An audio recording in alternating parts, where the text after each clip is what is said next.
Welcome to Transformative Principal, where I help you stop putting out fires and start leading. I'm your host, Jethro Jones. You can follow me on Twitter at Jethro Jones.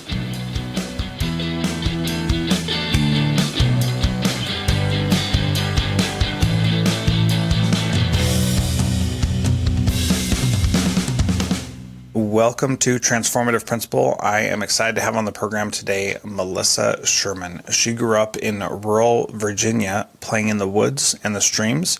She's been a teacher in Title I schools and in independent schools in Virginia, Alabama, and Tennessee before she was a principal. While at a Title I school, she was a reading coach and interventionist during much of that time as well. She is currently the principal of a small independent pre-K through 5th grade school called the Fay School in Houston, which is what we're going to talk about today. She also has chickens, a 3-acre forest, and kids spend lots of time outside. So that's what we're going to talk about. Melissa, welcome to Transformative Principal. Thank you, Jethro. I'm so glad to be here.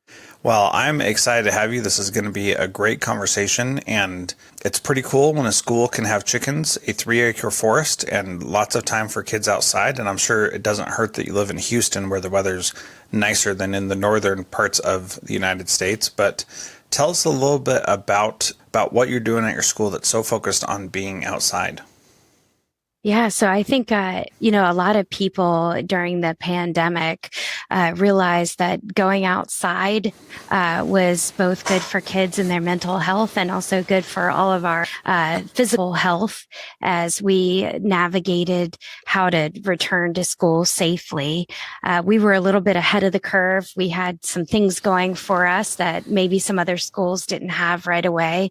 One was a growing outdoor ed program, which included the forest, like you said, and some newly acquired chickens and a newly planted garden. And so we connect those things to academics, but we also have kids play in the woods and dig in the dirt for nature's sake. And we have just seen how that has changed kids and enriched their lives, that it's not just an add-on, but it's a core piece of our curriculum and what we want to teach kids and how we want them to be connected to the earth and this place.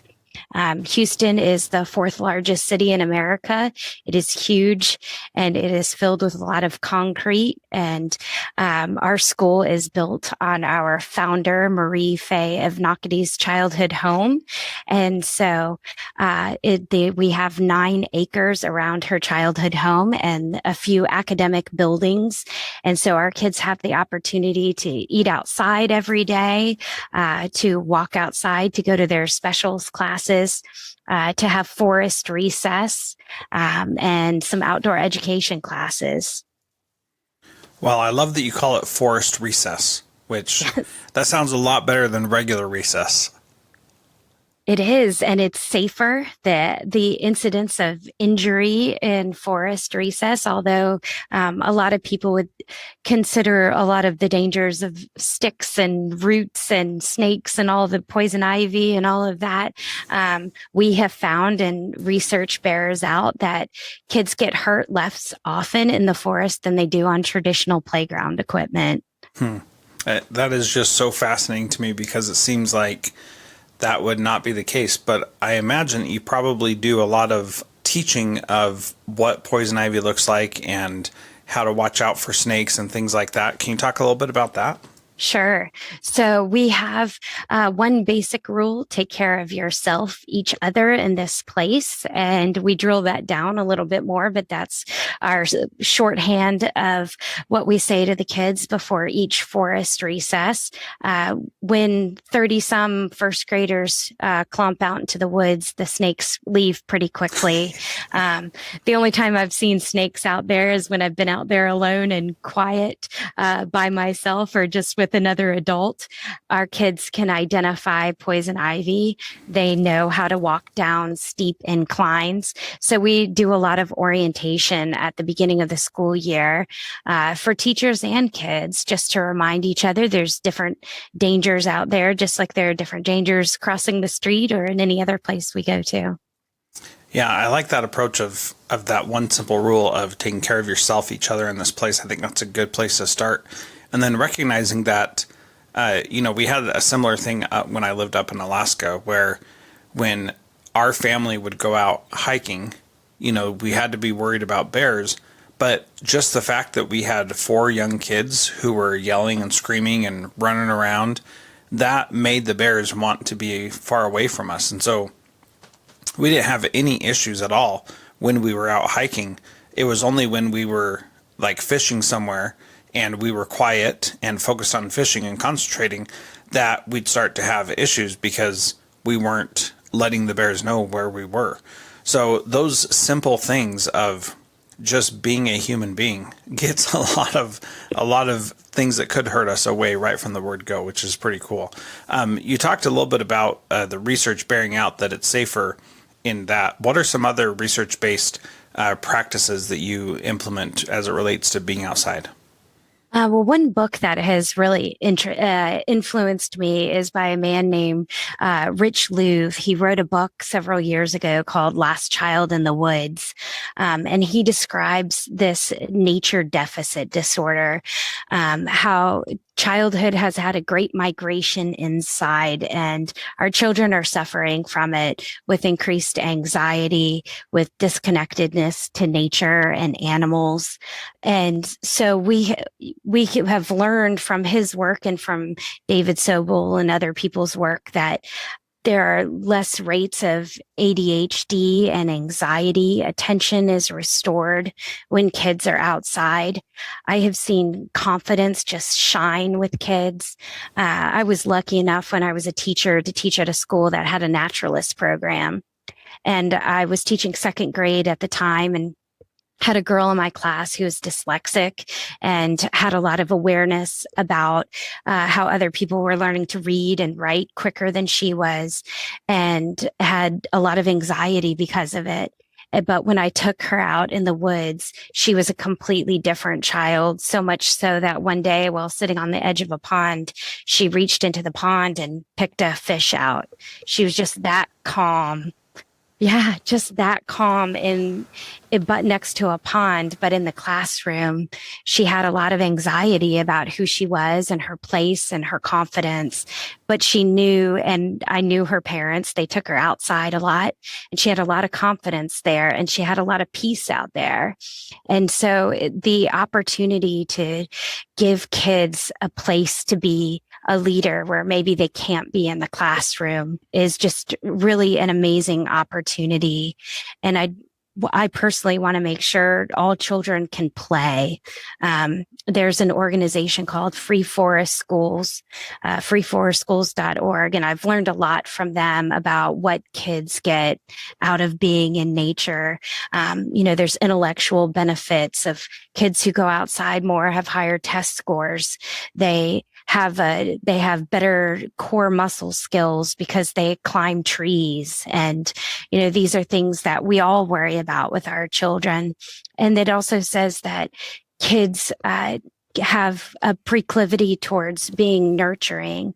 And we see that with kids in the forest and kids with the chickens, that they have learned how to take care of chickens and how to approach them so they don't run away, and how to feed them and care for them, and caring for something other than yourself, be it a chicken or helping a classmate climb a hill. And we've seen a lot of kids who, there's one child in particularly that was just playing too rough with his friends, didn't really mean any harm by it, but was hurting people. And in the woods, he was able to use all of that energy to help other kids along, help kids learn how to climb hills, because he had all the energy to figure it out. Mm-hmm. And so he was able to nurture them and to cheer them on. And it really made a difference in how he looked at himself within the group of children he was in class with. Wow, that's so amazing. And it's something that I've seen also, but haven't really focused on as much as I think would be beneficial. But when we lived in Kodiak, Alaska, for example, we would do field trips all the time outside in the community. And it was just this small island community. So, there wasn't a lot of places to go, but we went on more field trips outside of school than any other place that I've been. And it was really amazing because we didn't have a ton of discipline issues, even though we didn't do it daily, but it was still something that we thought was important. So we'd go out in the rain because it rained all the time there. We'd go out in the nice weather. It didn't really matter. We'd still go out and do these things. And my kids' schools did that also. And you just create this love of nature and this love of the beauty of nature also that is really incomparable. So when your school started, was it started with the idea that there'd be a lot of outside time as well, or is that something that you brought in as the principal there? So the school is 30 years old, and the woman who founded the school had an idea that she said she hoped. So we also border a bayou on one side, and one of her hopes for kids was that every child would be able to drop a leaf in the bayou and watch it float away. And so she had this sense. She didn't call it outdoor education at first. It morphed into an outdoor education program that was a half an hour once a month. Me, the head of school, my dean of students, and some of the teachers have really built upon that foundation and tried to give it more feet, just to make sure that we're hitting nature more often, that our kids spend at least 6 hours a week outside. We also eat lunch outside every day. So they really have the opportunity to be in nature in all different ways through academics and play. Yeah, that's really amazing. And it sounds like the idea started out as this would be a nice thing to do, and then you and some teachers over time have created it into this really powerful culture of the school where this is something that we do and we prioritize and plan for to ensure that this happens.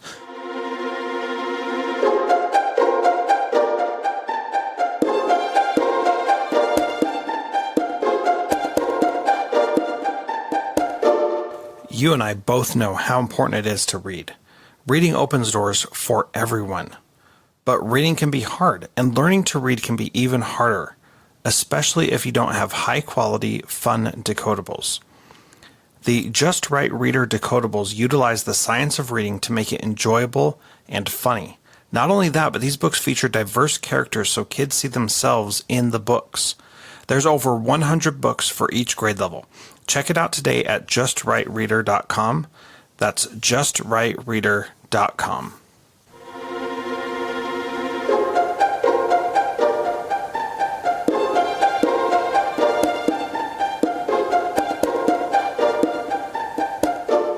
What are some of the obstacles that you've come up with trying to have kids be outside more? Fear on adults' parts. Mm-hmm. That's probably the biggest one. People worried, and rightfully so. We do have the bayou that runs by our school. That's the only thing that ever keeps me up at night is we've got it roped off, but we are very careful. Our teachers are like lifeguards out there. So, they're not on phones. They're not answering emails. They are watching. The play out there is student led. So teachers aren't responsible for planning any of it. So they really are like lifeguards watching what's going on, making sure everyone's safe. A lot of people worried about snake bites, poison ivy, would kids fall? We have a preschool, and at first I was thinking, no, the preschool shouldn't go down to this one part. And the class was gathering. Someone started talking to me, and by the time I got out there, the kids and their parents were already down in the gully that I thought might be too steep for them. And so kids are not afraid.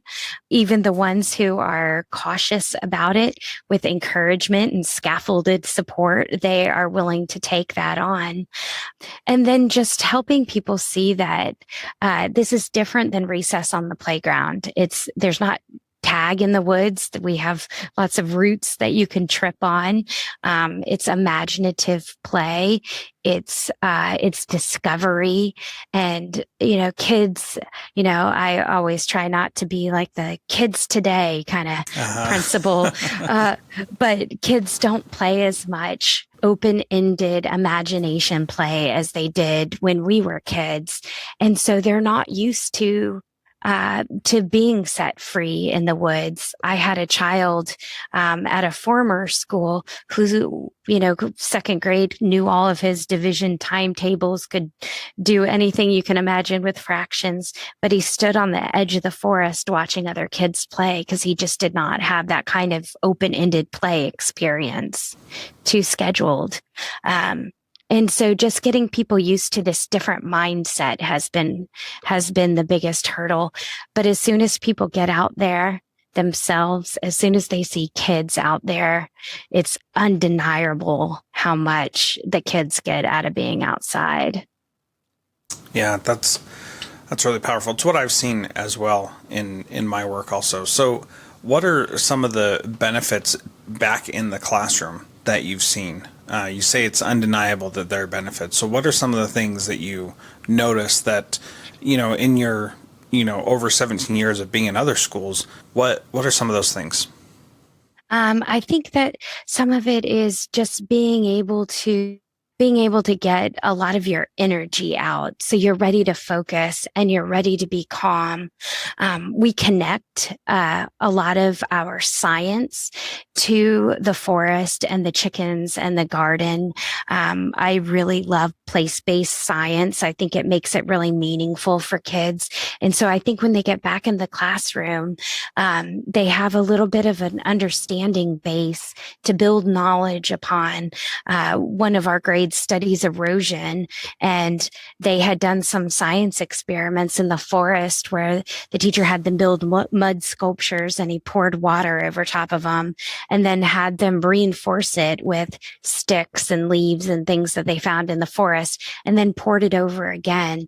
And so they realized all these properties of erosion prevention. And so when they did get to the nonfiction reading about it, they had this experience to build and construct that knowledge from. Kids are calmer after they've been in nature. Adults are calmer after they've been in nature. And we all need that peace in our lives where we take a break from being inside, from, fluorescent lights, and listen to the leaves rustle. Yeah, I love that example of the lesson, because it's one thing to read about erosion and see it in a textbook, or to see the extreme examples that they show in videos that we show in school to say this is what it looks like. But to see that simple erosion that happens as a natural part of life, that, a tree that falls over is going to start eroding naturally, and that's part of the process of life. And it's a powerful thing to see that in real life, and see it day over day over day, where you don't see much change, and then you go back later and even, taking pictures of what that looked like and what it was like beforehand. And as I mentioned, where we lived in Kodiak, the moss, would grow really fast. And so things could get covered up, and you wouldn't see them anymore because they could get covered up in just a short amount of time. And it was really neat to see how that worked in real life versus how that worked just in an academic way. Wow, that's really powerful. And I believe that, those kinds of learning experiences also help kids be more confident in themselves as learners. They've constructed the knowledge. They're retaining the knowledge because they've constructed it themselves. Mm-hmm. Yeah. So you have you've talked about a couple of resources, for cheap resources or free resources for nature play. And one of the other challenges is a lot of schools don't have nature close by. So what's your advice for that? If you don't have nature close by, how do we get out more? Yeah, some of this success is because we don't have to get on a bus to go to Yeah. nature, right? Um, but I do think there are lots of things that people can do, even if they just have a couple of patches of grass. To build a raised bed garden, you need some cinder blocks, some dirt, and some sunflower seeds.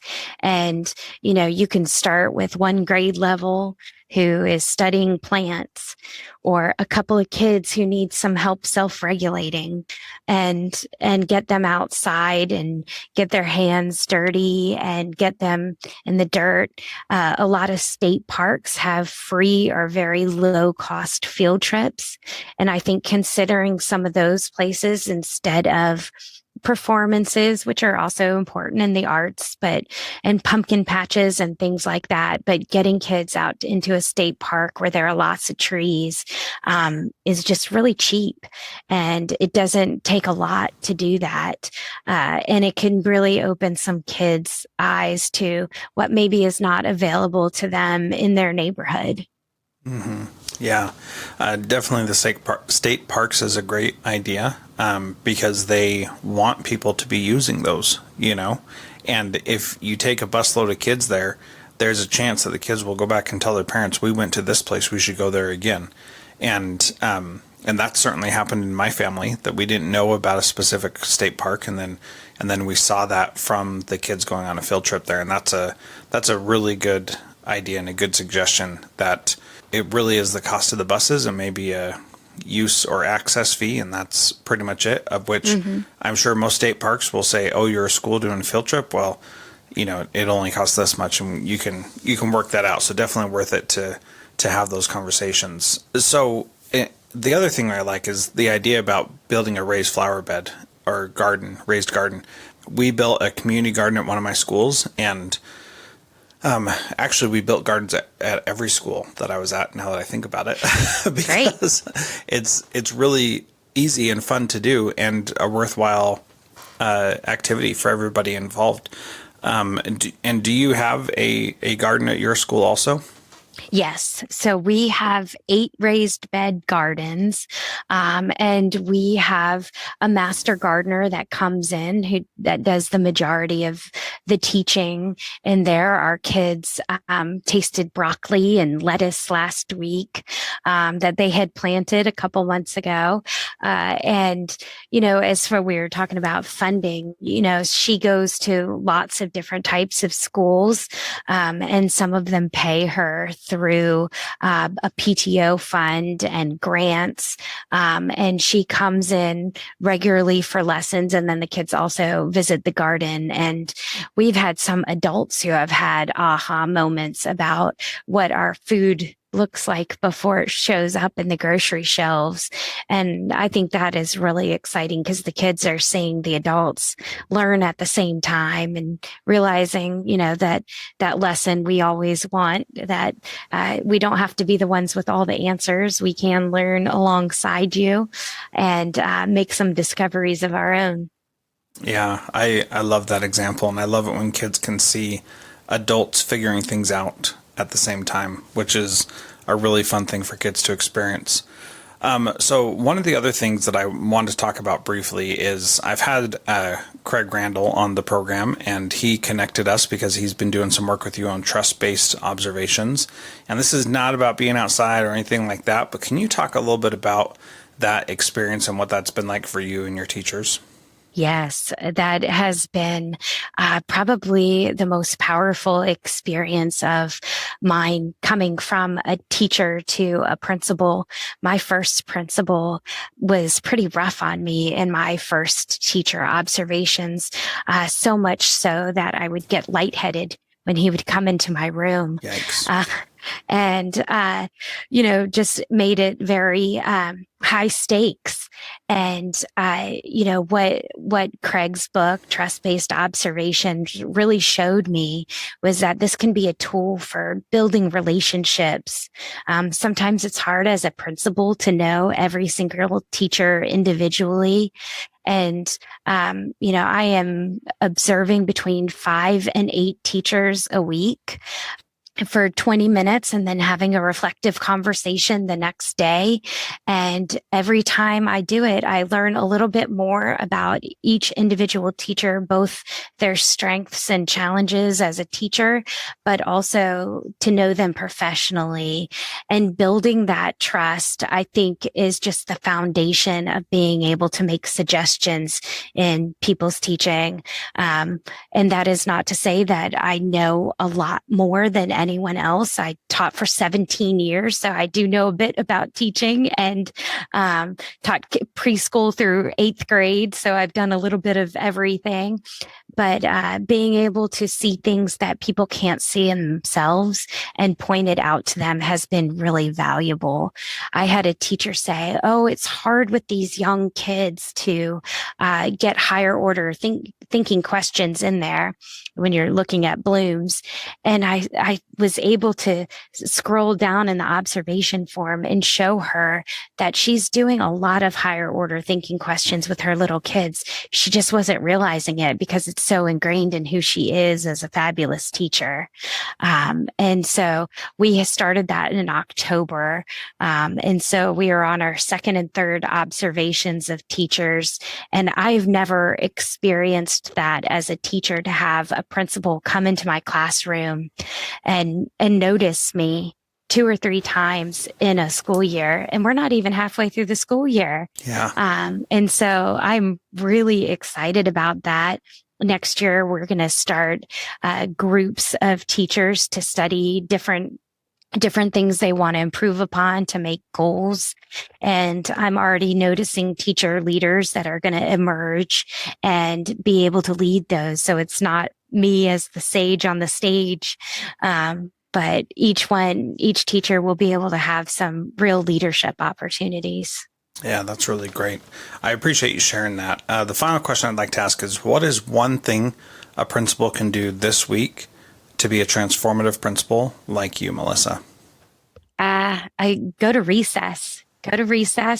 Watch kids play, catch up with the teacher you haven't talked to in a while, and see what your kids need by watching them play, and see what your teachers need by talking to them, and breathe the fresh air. We all know that this is a hard job, and sometimes you need to make sure that you're walking away from it and just taking, 5 or 10 minutes and being outside, being with your teachers, being with your kids. You will not regret it.